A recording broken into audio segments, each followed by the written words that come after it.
صلاة وسلاما على رسول الله وعلى آله وأصحابه أجمعين. ربنا افتح بيننا وبين قومنا بالحق وأنت خير الفاتحين. رب اشرح لي صدري ويسر لي أمري واحلل عقدة من لساني يفقه قولي ولا حول ولا قوة إلا بالله العلي العظيم. أما بعد. Sidang muslimin mukminin rahimakumullah,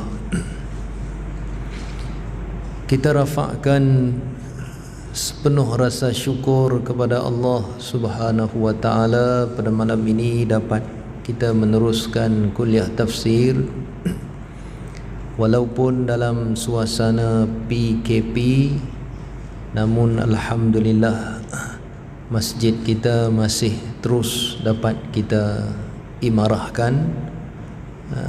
Kuliah maghrib boleh kita teruskan.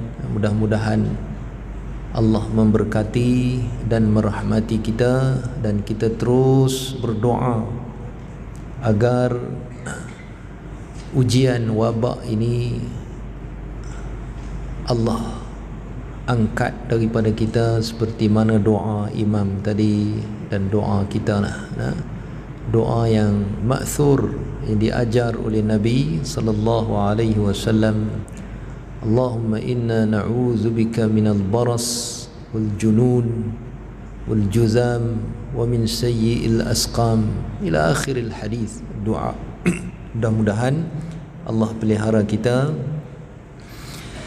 Dan malam ni kita teruskan perbincangan kita pada ayat ke-6 surah Ali Imran.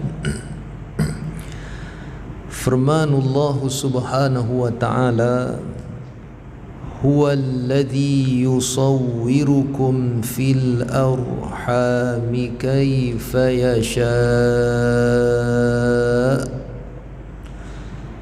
La ilaha illa huwal azizul hakim. Sadaqallahul azim. Seperti biasa, sebelum kita pergi kepada tafsiran, huraian pengajaran ayat 6 ini, kita renung dahulu sedikit sebanyak hukum hakam bacaan Al-Quranul Karim. Baik, pada malam ini perhatikan pada perkataan yasha.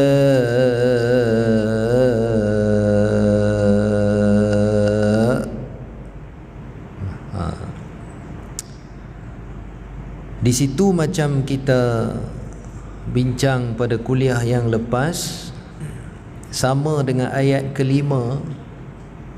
Nama hukumnya ialah mad wajib muttasil, sama dengan sama pada ayat kelima. Cuma kalau kita tengok pada perkataan yasha, hamzah itu dia sedikit beza dengan sama pada ayat kelima. Sama hamzah itu baris bawah, yang ni yasha hamzahnya baris depan, dhamma.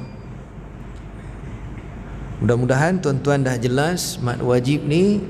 Kalau kita berhenti ke, kalau kita wasal, ya wasl, ya waqaf, mesti kena baca dengan isba', dengan kadar isba' ataupun 6 harakat, 5 atau 6 isba'.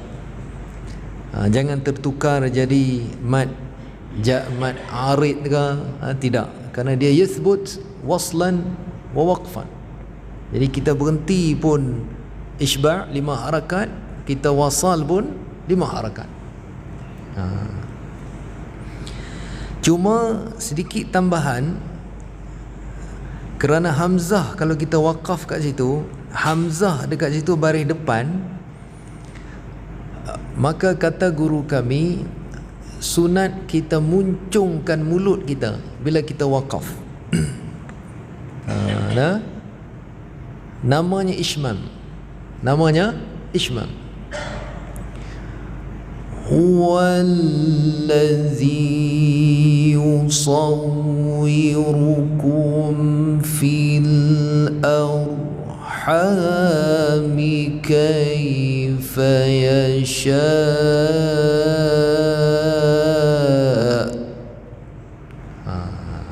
Muncungkan sikit. Yang lebih-lebih sangat. Apa pula kata orang ya. Kata para qurra, kenapa disunatkan kita ishmam, sunat saja ya, kerana nak mengisyaratkan kalau orang tu tak tahu bahawa hamzah itu baris depan. Kerana itu sunat. Fatihah pun sama juga. Iyyaka na'budu wa iyyaka nasta'in.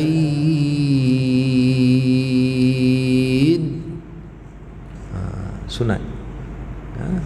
Dapat pahala lebih sunat ni ya. Ada orang dia kata sunat je ustaz. Tak ada apalah, teman kejar yang wajib je.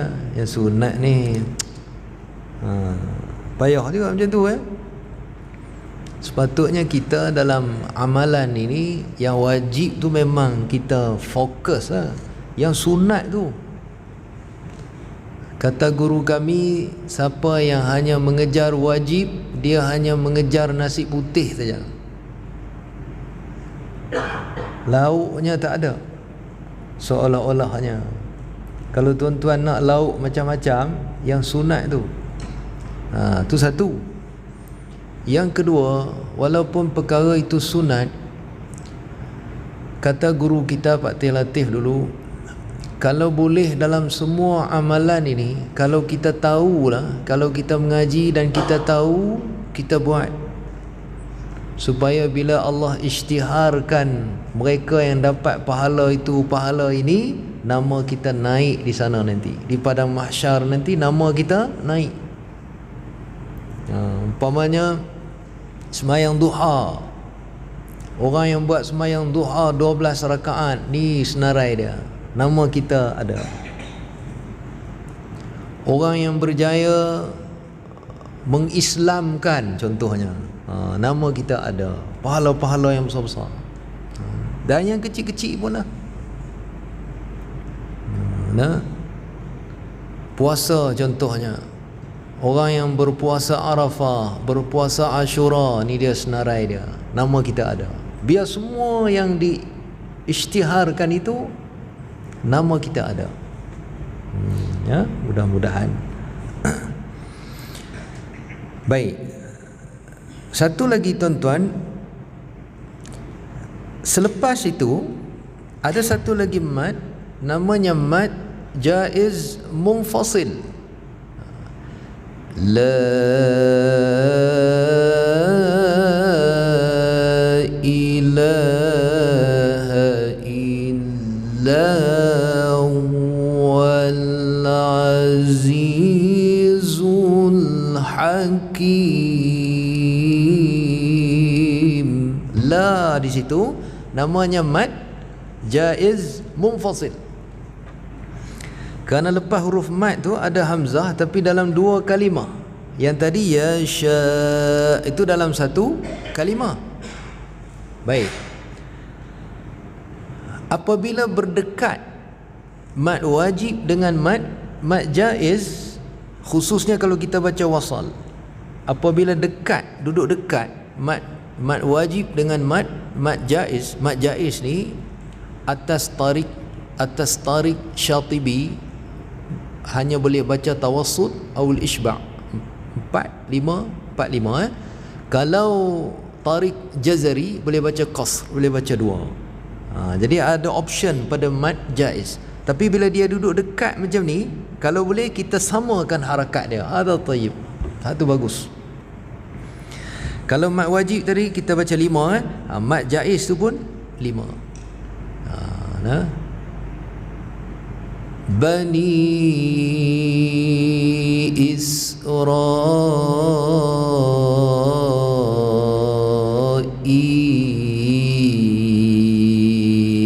Kalau kita baca surah Sejadah kan, kita berhenti kat Bani Israel, itu ada mad jaiz, mad wajib, mad arid lisukun. Tiga-tiga tu kalau boleh biar sama harakat dia. Oh, itu terbaiklah. Dari segi kita dengar pun keindahan bunyi itu dia menarik. Subhanallah ya.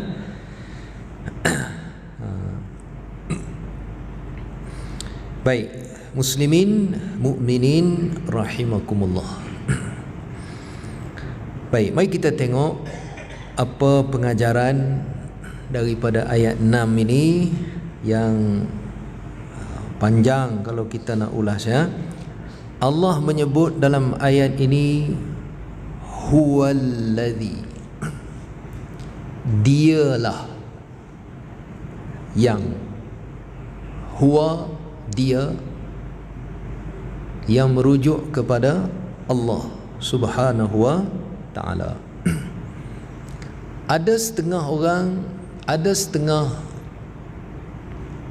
yalah, kita agak menyedihkan, dia tak silap saya padri ini daripada negeri kita.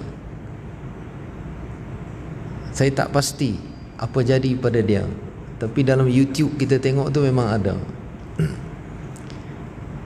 Dia bekas pelajar Izzuddin. Maknanya dia belajar bahasa Arab. Jadi saya tengok satu YouTube dia tu, dia ceramah dalam gereja lah di Sabah. Dia kata dalam Quran ni banyak kesalahan bahasa. Dia kata bukan kesalahan bahasa macam mana, apa yang dipercayai oleh orang Islam itu tidak sama dengan apa yang disebut oleh Quran dari konteks bahasa. Saya kata handai dia ni ya, hebat ni. Antaranya dia kata orang Islam percaya bahawa Tuhan mereka Tuhan yang Maha Esa, tetapi Tuhannya sendiri membahasakan dirinya dengan kami. Inna anzalnahu fi lailatul qadr. Demi sesungguhnya kami, Allah bahasakan dengan kami. Dia kata salah. Tengok tu, orang Islam kata Tuhan yang Maha Esa, tapi Tuhan dia sendiri membahasakan dengan kami. Masya Allah. Saya kata yalah, hebatlah belajar bahasa Arab di Izzuddin tu, tapi mana rupanya kata macam tu kan. Kami ni bukan merujuk kepada ramai dalam konteks ayat banyak dalam Quran ini. Serupa tuan-tuan bagi salam, kita akan bagi salam Assalamualaikum. Kum itu merujuk kepada ramai, tapi kalau seorang pun kita kata Assalamualaikum juga. Jadi ramai di situ, ungkapan jama' di situ, sama ada mutakallim ataupun mukhatab, dia tidak semestinya menunjukkan kepada banyak, tetapi dalam beberapa keadaan dia menunjukkan kepada ta'zim. Kan? Jadi dia belajar bahasa Arab tak habis lah tu. Serupa yang ni. Dia kata orang Islam percaya bahawa Tuhan mereka tidak sama dengan manusia. Manusia itu ada lelaki, ada perempuan, sedangkan Tuhan dia sendiri membahasakan dirinya dengan huwa. Huwa di sini maknanya dia lelaki. Dia kata macam tu. Itu perkara asas lah sebenarnya yang dia tak tahu. Memang huwa itu merujuk kepada lelaki seorang dia, ganti nama pihak yang ketiga. Bahasa Arab ini antara bahasa yang membezakan di antara lelaki dan perempuan. Macam juga bahasa Inggeris, dia ada feminine, dia ada maskulin. Tetapi Tidak semestinya ganti nama itu merujuk kepada lelaki yang jantina ni. Tak. Tuan-tuan, ini air kan? Air. Ma'un. Dalam bahasa Arab dia panggil ma'un, air. Air ini dalam bahasa Arab dikategorikan sebagai perkataan muzakkar, lelaki. Adakah dia ada jantina? Adakah? Tak ada. Betul tak? Tak ada. Yang ni pula, botol ni pula disebut dalam bahasa Arab ilbah, ilbatun. Hadhihi ilbah. Ilbah. Ilbatun ini dikategorikan sebagai perkataan muannas, perempuan. Adakah dia perempuan? Tak. Kategorinya sahaja. Air kalau ganti nama kita guna huwa lah. Ilbah kalau ganti nama kita guna hiya. Bermakna huwa di sini tidak semestinya merujuk kepada jantina. Tiba-tiba padri yang murtad lah kot ya. Saya pun tak pastilah, mudah-mudahan Allah beri hidayah pada dia. Terkejut juga kita tengok tu. Dia kata orang Islam menyembah kotak hitam. Masya Allah, nah? Nampak sangat tak kenanya dengan apa yang sebenarnya ada dalam pengajaran Islam itu sendiri. Kita bukan sembah kotak hitam, kita bukan sembah Kaabah. Kita sembah Kaabah ke tu? Tuan-tuan sujud ni sembah Kaabah ke? Tak. Kita hanya berkiblatkan, menghadap. Kiblat tu maknanya menghadap, direction sahaja, bukan sembah Kaabah. Hatta kita sembahyang depan Kaabah bukan kita sembah Kaabah, kita sembah Allah Subhanahu wa taala. Macam lah saya tengok, tak betul tu.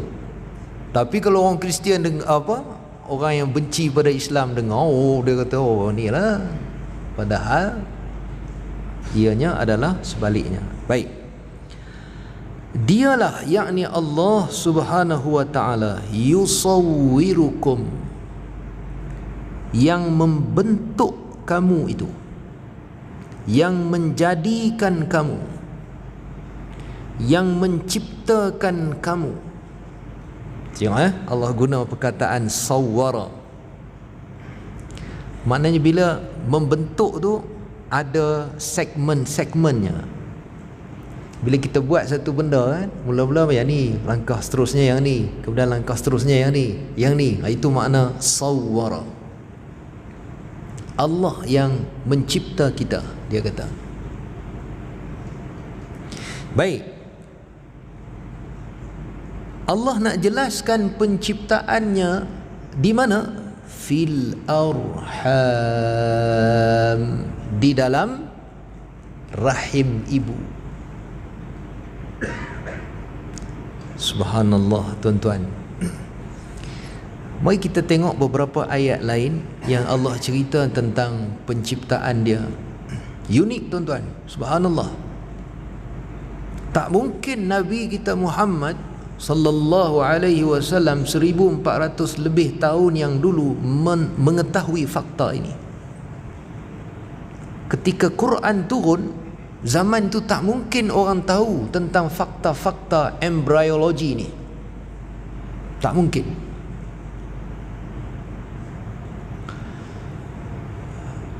Allah telah takdirkan bahawa rahim itu dimiliki oleh orang perempuan. Orang lelaki tak ada rahim. Tuan-tuan ada ke? Kalau nak buat pun tak boleh. Mak Saleh kan, dia nak lawan Tuhan tu. Bila Allah Ta'ala kata laisa zakaru kal untha, lelaki perempuan tu tak sama. Tapi dia nak buat juga tu. Dia kata boleh, lelaki boleh tukar jadi perempuan. Kan? Yang huruf alif tu beres, dia kata dia potong huruf alif tu. Malaslah orang nak mencarut ya. Yang huruf alif tu dia boleh potong. Selamat, dia buang semua.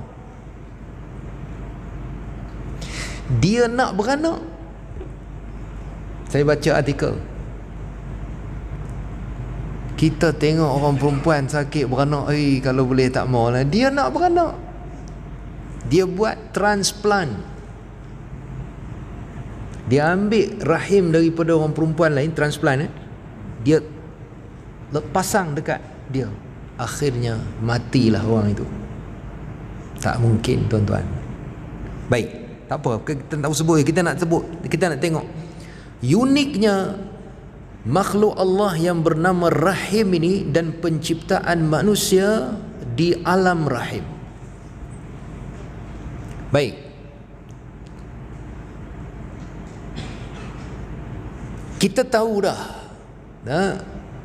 persenyawaan di antara sperm dan ovum, sperma dan ovum, benih lelaki dan benih perempuan.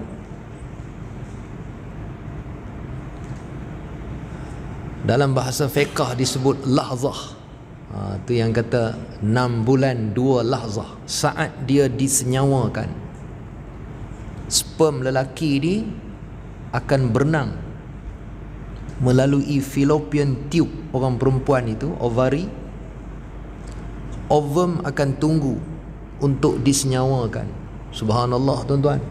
Hari ni, zaman teknologi hari ni, kita boleh tengok ni dalam visual. Tuan-tuan buka YouTube tu, kita boleh tengok sperm itu berjaya melalui alat sekarang ni, COVID-19 mungkin kita boleh tengok kan, melalui elektron elektron teleskop. Nampak sperm tu pun boleh nampak. Tuan-tuan tengok ya, satu sudu air mani lelaki mengandungi puluhan ribu sperm. Cikgu sains mungkin lebih arif, doktor mungkin lebih arif daripada saya.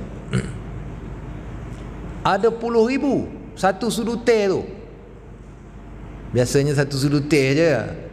Kalau lebih tu wallahu alam, sihatlah tu. Satu sudu teh air mani itu mengandungi puluhan ribu sperm. Tetapi yang akan disenyawakan berapa? Satu saja. Allah sebut dalam surah Qiyamah, alam yakun nutfatan min mani yumna. Digunakan perkataan nutfah. Nutfah tu kalimah mufrad, nutaf jama' plural, singularnya nutfah. Allah guna perkataan nutfah.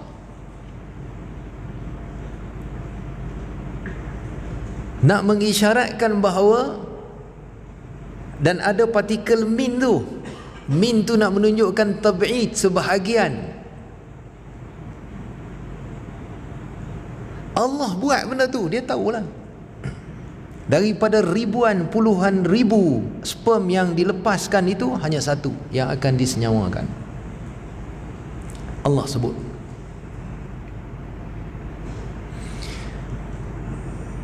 Kemudian tuan-tuan, yang menentukan janin sama ada bayi dalam rahim itu lelaki atau perempuan, benih lelaki atau benih perempuan, yang menentukan jantina, sperm itu.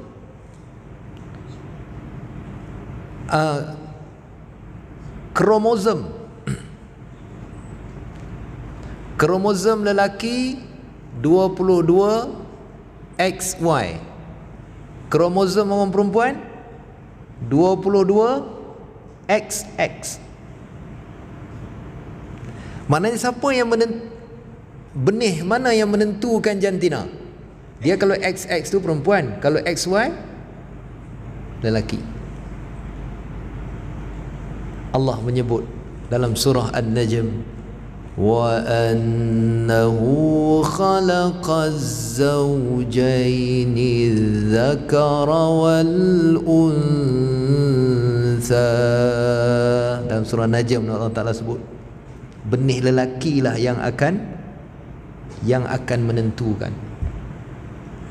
Mimmaniyin idza tumna. Mana mungkin Ketika Quran turun zaman Nabi tak mungkin tahu fakta ni, tapi Quran telah mengisyaratkan. Quran telah mengisyaratkan. Baik.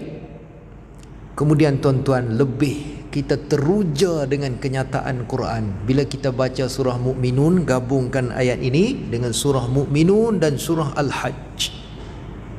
Allah Ta'ala kata, وَلَقَدْ خَلَقْنَا الْإِنسَانَ مِنْ سُلَالَةٍ مِنْ طِينٍ. Aku jadikan manusia itu daripada tanah. Asal kita daripada tanah, tuan-tuan. وَمِنْ آيَاتِهِ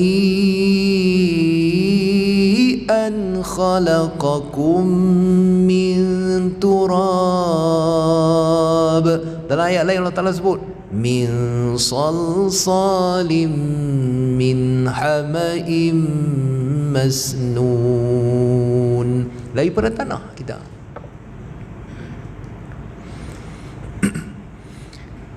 Tuan-tuan tengok ya. Kemudian proses perwarisan barulah melibatkan rahim ni. Asal kita tanah, tuan-tuan. Sebab itu kajian menunjukkan bahawa tuan-tuan ambil lah, dia dua unsur utama pada diri kita ni, tanah dengan air. Nah,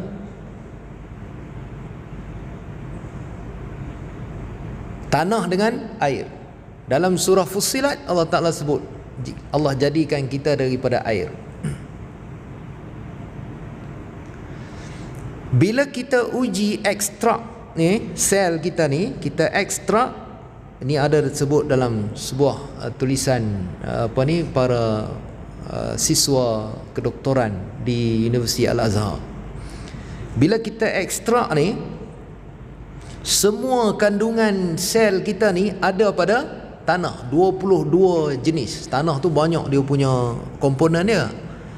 Sebab tu ada partikel min tu, min sulalatin min tin, nak menunjukkan sebahagian apa yang ada pada kita ni sebahagian daripada tanah. Baik. Kemudian bila dah bersenyawa, Allah Ta'ala sebut summa ja'alnahu nutfatan fi qararin makin. Bila dah disenyawakan, di mana disenyawakan ni? Dalam rahim, fil arham. Sperm dan ovum akan bercantum, semua atas ketentuan Allah Subhanahu wa ta'ala. Alam rahim ini, subhanallah, kan? Kemudian rahim ini, tuan-tuan, Allah Ta'ala sebut fi qararim makin. Dua perkataan tu, qararim makin. Ni doktor lebih arif lah daripada saya. Saya perlu tanya orang rumah saya tadi, cuba terang sikit ni, gambar ni apa ni? Gambar begitu-begitu mana kita nak reti. Tapi kita faham ayat ni dan kita tengok apa yang dibahas oleh para pelajar, orang-orang yang dalam bidang kedoktoran. Memang rahim ni satu organ manusia yang cukup unik. Qararim makin tu. Kemudian dalam ayat surah Rum, Allah ungkapkan rahim itu dengan fi zulumatin salas. Dalam tiga, rahim tu sendiri kalau kita tengok ada tulang yang jaga dia. Kemudian dari segi hormon, bila mengandung saja perempuan ini, si ibu ini ada hormon-hormon yang datang jaga rahim ni. Kata buku tadi At-Tib fil Quran ni, saya baca tadi, ada 3 perkara tadi. Dari segi anatominya, dari segi hormonnya, dari segi sudut-sudut yang lain. Ada, bila positif mengandung saja, akan ada perkara-perkara ni yang akan memastikan rahim itu berada dalam keadaan yang sempurna untuk menjadi tempat janin ini membesar. Baik, tuan-tuan tengok. Kemudian Allah Ta'ala kata daripada air mani, surah Mukminun, summa khalaqna nutfata 'alaqah. Bila bersenyawa saja sperm dengan ovum ini, dia akan membentuk dalam perubatan disebut marula. Arab sebut tut, kita sebut segumpal darah. Dia akan terbentuk darah. Sebab tu kalau kadang orang perempuan yang tiba-tiba gugur, dia akan keluar dalam bentuk darah. Dalam tempoh 24 jam selepas senyawa tu, dia akan menjadi segumpal darah. Allah sebut tak? Allah sebut. Daripada nutfah alaqah. Summa khalaqna nutfata 'alaqatan fa khalaqna al-'alaqata mudghah. Daripada alaqah dia menjadi mudghah. Mudghah ni tuan-tuan, dia ada dua dalam surah Hajj. Tengok balik surah Hajj. Dan kita banding dengan apa yang orang mengaji dalam kedoktoran ni. Quran sebut tu dia tepat.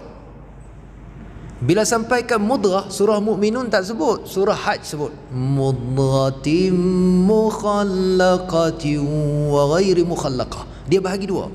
Satu mudghah yang belum terbentuk, satu lagi mudghah yang telah terbentuk.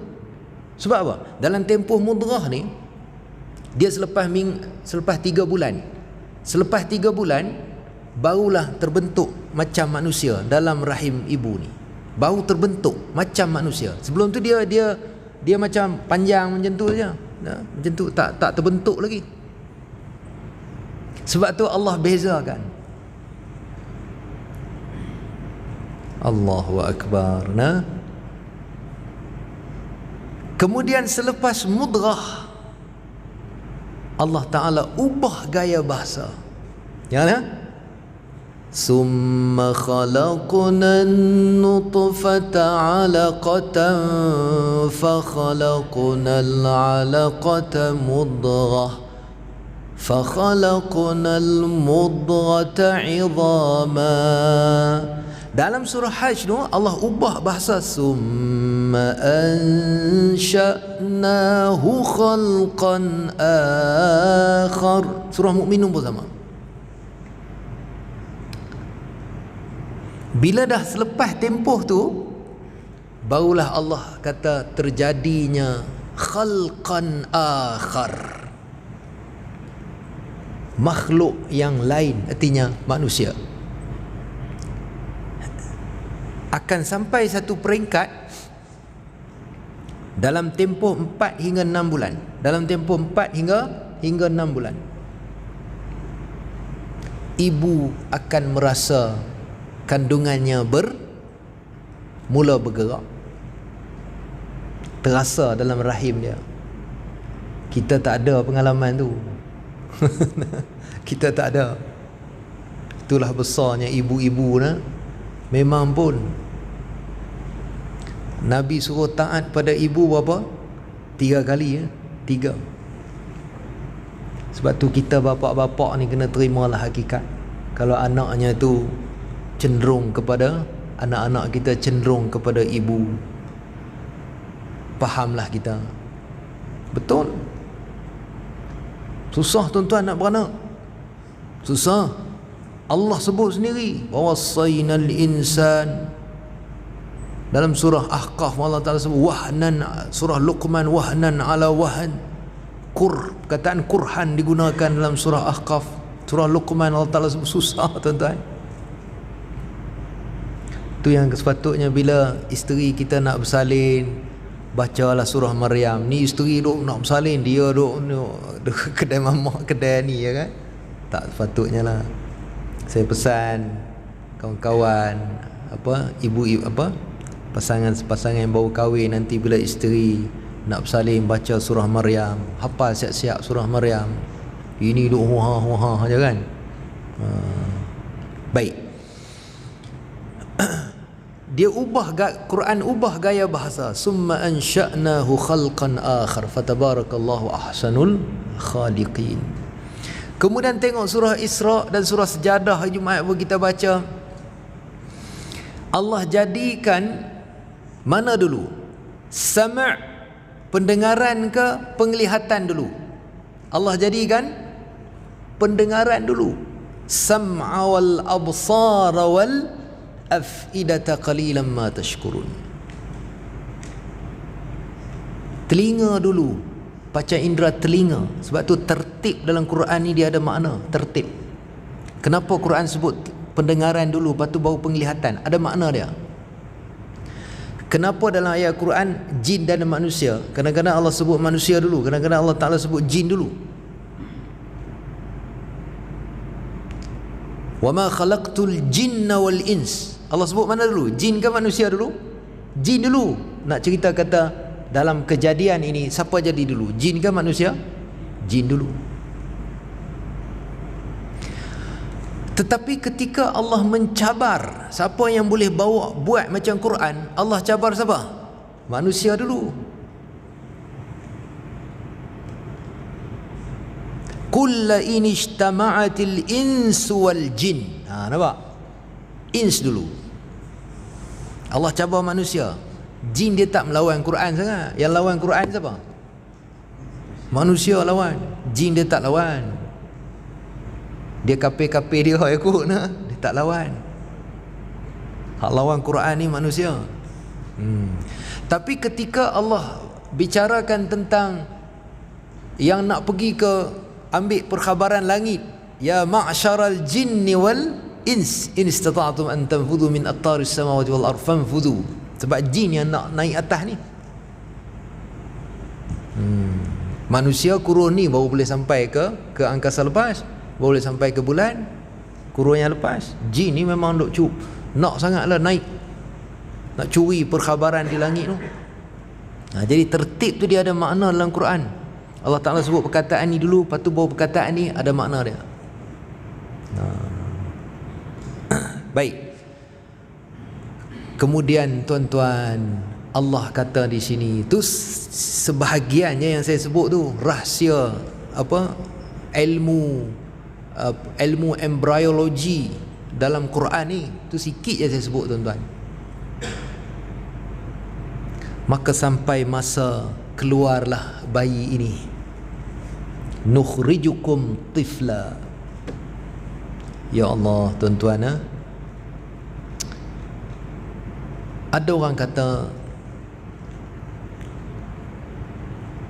Allah bersumpah dalam surah Luqman sana 5 perkara yang manusia tak akan tahu.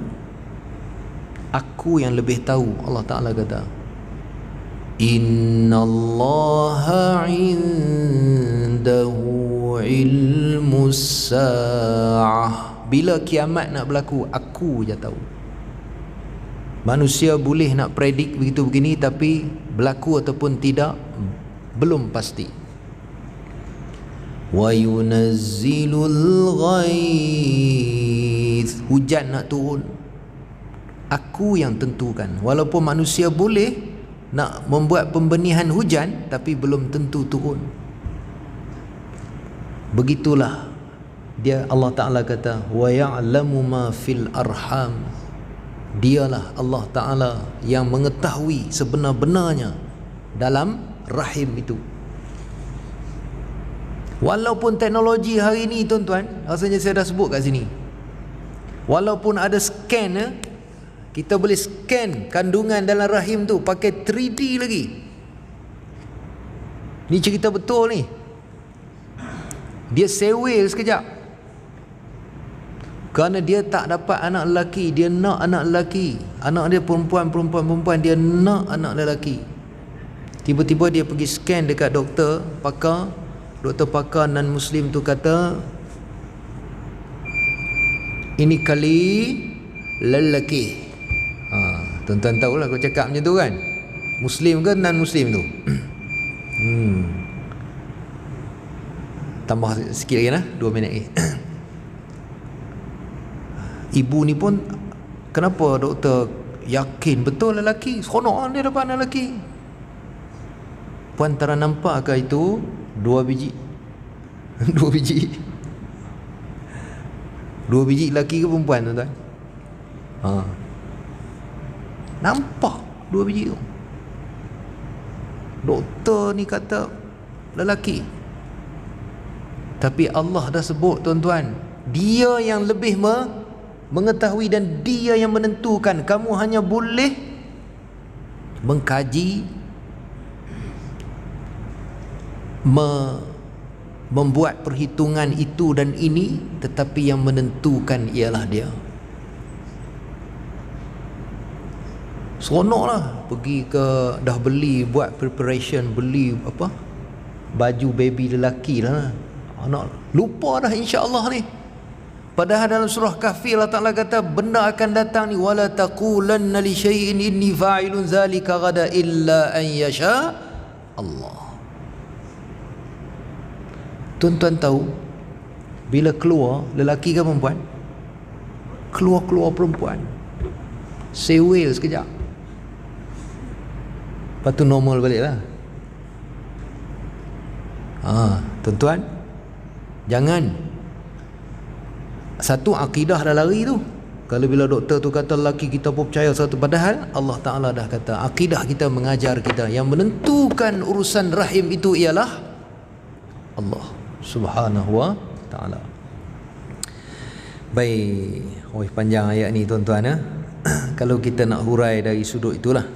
Kemudian Allah Ta'ala kata kaifa yasha, dialah yang menentukan di alam rahim. Sebab tu bila Nabi pesan begini, kita ikutlah. Doa-doa yang Nabi suruh baca, kita bacalah. Kerana yang menentukan segalanya di alam rahim itu ialah Allah Subhanahu wa Ta'ala.